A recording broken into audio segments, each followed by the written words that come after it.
Welcome on in, golf fans. It's your boy Gsluke here with our prop preview for round one at the Players Championship. It's been a minute since we did one of these videos, but with the big event, the star-studded field, felt I'd go out there and bring you guys what to expect from the underdog and prize picks side of things. So here in this video, gonna go over TPC Sawgrass, which is the course for this week, and how you should be attacking both of the sites when it comes to their prop projections. Mostly gonna focus on the weather, some of the averages around TPC Sawgrass over the last 2 or 3 years, and then towards the second half of this video, going to take a look at the underdog and prize picks boards and bring you a few props on each site that I would go out there and attack for some early value. But anytime we get to a field like this, a golf course like TPC Sawgrass, that is one of the more iconic on the entire schedule, we kind of know what to expect, right? This is a course that we see every single year. We have over 20-30 years of history around a TPC Sawgrass, and the fairway averages, the green and regulation averages, heck, even the scoring averages around the Players Championship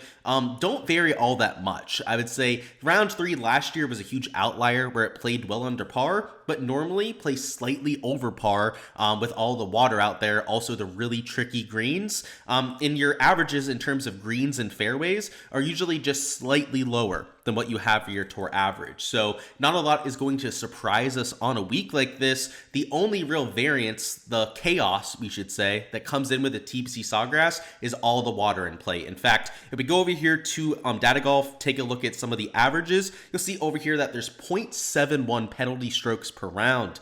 That is by far the highest number that we have on this part of the schedule. It's up there with a TPC Southwind, also Muirfield Village, in terms of your water balls. So you're going to see a lot of blowups on a week like this. And outside of that volatility, the rest of the golf course is very easy to predict. So it's one of the better weeks that we usually have year in, year out when it comes to the prop side of things, which is why I'm excited to go out there and attack round one. So a few averages to get under our belt here. First off, the FIR average, or fairways in regulation, which will be important for prize picks when they post a fairways board, and is already important over there on the underdog side, is about 59.5%, and this is over the last 3 seasons. We've got Bet the Number up here, which is a partner site of mine that I use as a database, and one that gives me a ton of data to look at week to week, and it's ready to be accessed by everyone out there yourself.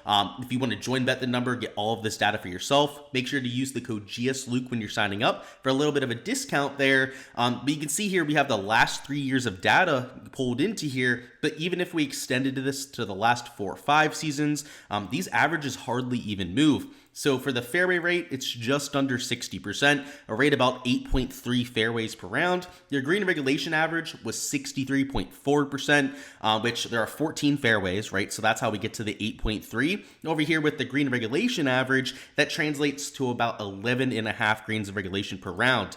We'll talk about where I expect these averages to fall over here in 2024, but the Spark Notes version is because we have slightly more receptive conditions over here for this season. Also some unseasonably low winds for the first few days. I do think you're going to see slightly better averages, both when it comes to fairways and greens. But we'll circle back on that a little bit later when we start to talk about the weather. But your scrambling rate lower than your tour average, so it's harder to get up and down around a TPC Sawgrass. Your birdies per round, this is not birdies are better, right? This is just birdies per round, is about 3.55. In terms of birdies are better per round, a lot of times it's closer to 3.6 or 3.65 per year. And then your bogeys are worse per round. You can see this is just bogeys per round over here.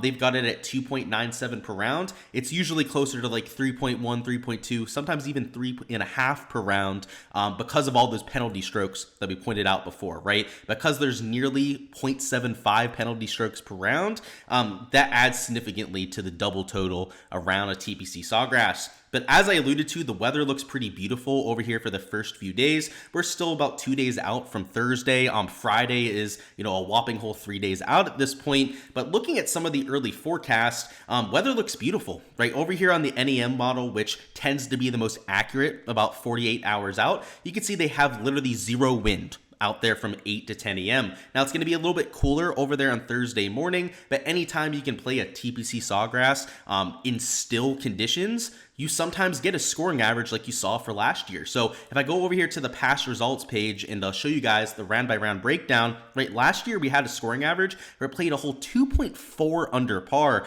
Your birdie average that round was over 4.5 per round. Comparatively, that is a much better scoring average than what we typically have at the Players Championship. Normally, right, your birdie average is almost an entire birdie lower.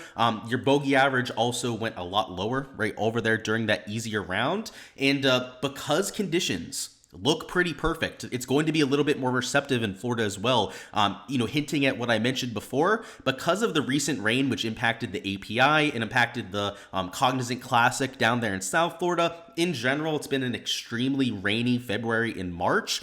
So up here in Jacksonville, they had that same effect. The greens on site have been, cited as being a little bit softer here in 2024. And because of the soft conditions, because of the fact that it looks like it's going to be pretty calm, I think we're going to get at worst about an even par scoring average. So you can see last year, right, Sunday played right around that, just about 0.15 strokes over par. I think that that's in the realm of possibility. This 0.76 over par seems a little bit more difficult than what we're probably going to get this year. So I'm kind of bullish on a lot of our overs on birdies to start round one. Also, even some overs on greens and regulation, knowing that this GAR percentage and this fairway percentage are likely going to tick up like 3-4% this year. Again, low winds, receptive greens, receptive fairways are going to have a huge impact on how we see this course playing. So when we hop over into the prop sites here in a little bit, you'll see that a lot of them have priced the boards like we would normally see for a Players Championship, right? For round one, we don't have that data to go off of, and that's oftentimes while Thursday slates can be so lucrative, can be such value because you can get an early read on the golf course. Something that I'm going to add here is that I'll be on the course on Wednesday. So I'm dropping this video over early, towards midday, I should say, on a Tuesday afternoon. I'll be walking the course on Wednesday for the Pro-Am. So my Patreon members, anyone on Twitter that's following me over there, can get some of that boots on the ground info. And there's going to be a lot that I learn about the golf course tomorrow, right? Are the greens softer, right? Are we going to see a bump in green regulation percentage? Are the fairways softer? Are they still bouncing out there in the short stuff? If not, maybe it's like an 8.5, 8.6 average opposed to like 8.4 like I'm projecting for. The green and regulation average, if it truly is dartboard conditions out there, maybe it is like a 12.5 green and regulation average. Maybe it does go an entire green higher based on the low winds as well.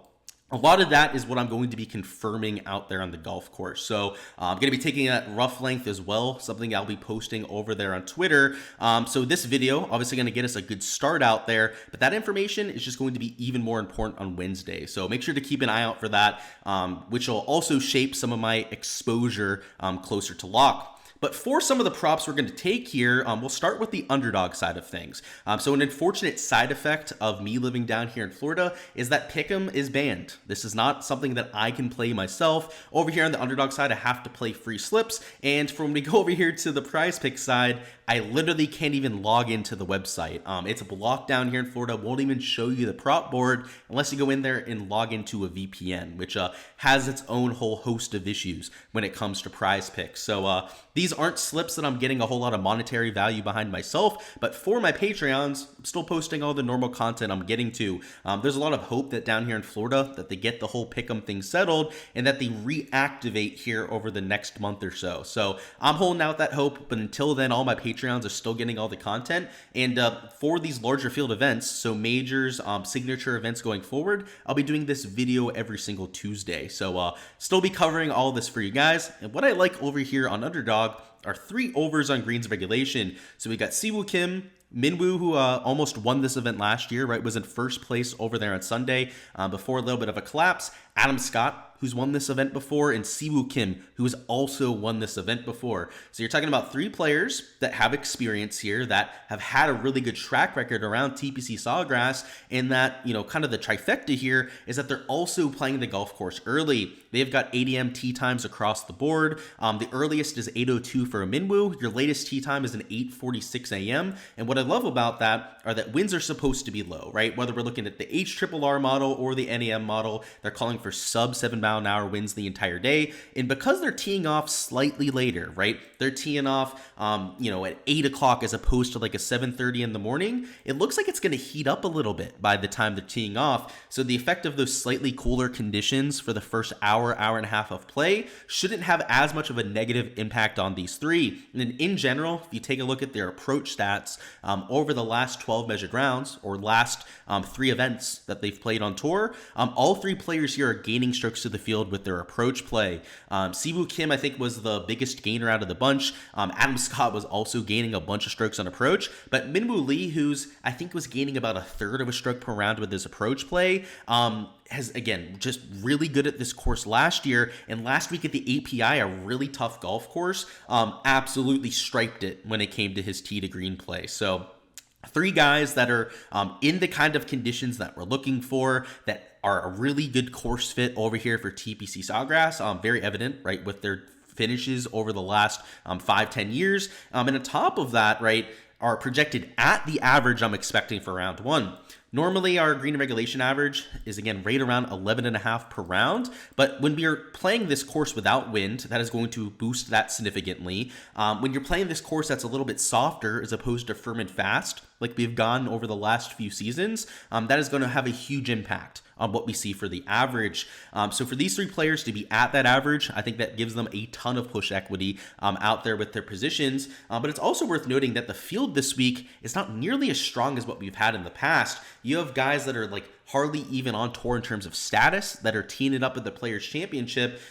So for guys like Siwoo, Minwoo, and Adam Scott to be at the field average is ludicrous, right? I mean, if this was a signature event, I would understand it, because guys like Siwoo Kim, Minwoo, Adam Scott are average when you have all the world's best players together. But when it's a 144 player field, it's a different task, right? To be tour average. These guys are well better than tour average when you're looking at that kind of sample size, which is why I like the value on them so much. Few things to look out for when I'm on the course tomorrow. I want to look at the fairways, because if they're softer than what we've had in years past, there's probably going to be some overs that I'm taking on that category. Now, Jason Day, right, was just a random over that I'm clicking. But if we can find a few guys at 8.5 fairways that are above average accuracy guys, and we get the soft fairways, those are going to be some overs that I'm considering. The strokes board, if the course is going to play easier this year, I would also consider some unders. There are a few over here in Underdog that are plus EV compared to the sports books. So if you're new to golf betting, sites like FanDuel and DraftKings will post birdie or better props over here on FanDuel. Also, they have some stroke stuff that they post for most rounds. And then over here in DraftKings, you've got strokes props for I think it's like 60% of the field. So maybe not for every single player that's teeing it up, but for a lot of your top tier talents, the guys that you'd be hoping to be able to bet on for strokes, you have them over here to compare to. So that's something where if the conditions are as easy as what I think they're going to be, at least for like the first day or two, there's a really good chance that I'm going to take some unders here. So I'm going to try and find, a few guys that are, minus 140, maybe minus 150 for the under over there on DraftKings, and mix them into a few props. Over here on the Prize Picks side, again, I think they only have birdie props up as of right now. Pretty hard to check with the situation down here in Florida, but 2 overs I want to take. So I can't click them on here. These are just screenshots of the board. Not even taken myself, sent from one of my Patreon members, which was super clutch there. But it's an over on Rory McIlroy birdies at 4.5, and it's an over on Victor Hovland over there at 4.5 birdies too. Part of that is the line value we're getting. So over here on FanDuel, you'll see that Rory McIlroy is actually at 5.5 birdies, right? And now he's juiced towards the under, right? Because he's the whole way up at 5.5. We're getting him at 4.5 on Prize Picks. And then the other prop that I'm mixing in is an over on Victor Hovland, right? Who is minus 150 towards the over here on FanDuel. Now, FanDuel doesn't have the best odds when it comes to a lot of these props, but it's just an extra data point to go out there and attack these players. What I like about this is, again, remember that round last year, right, where they went nuclear for round 3? I don't think it's going to play nearly as easy as what we had here, but I think a 4 birdie per round average, something around like 4, maybe 4.1 per round, is realistic for this kind of field. Guys like Rory McIlroy, Victor Hovland, who Rory's won this event, Hovland has had 2, I think, top 20 finishes in a row at this event. I think one of them was a top 5 finish that he had last year. You're talking about 2 guys that have played really well at this course, elite tier birdie makers. I mean, I'm talking top 3 players on the PGA Tour that are going to be projected less than half a birdie higher than your tour average, right? I mean, these are players that gain 1.5 birdies per round on this sort of field.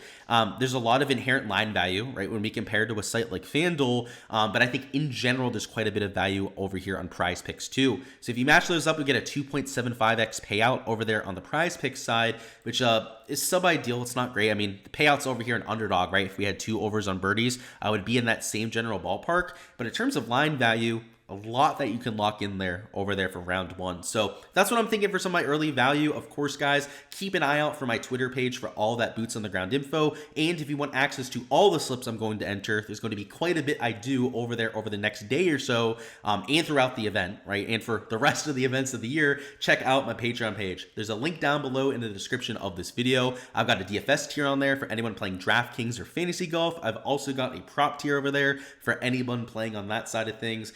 So make sure to check that out if that's something that you guys are trying to play. But yeah, the main thing to keep an eye on, I would say, especially for round 1, is going to be this weather forecast, right?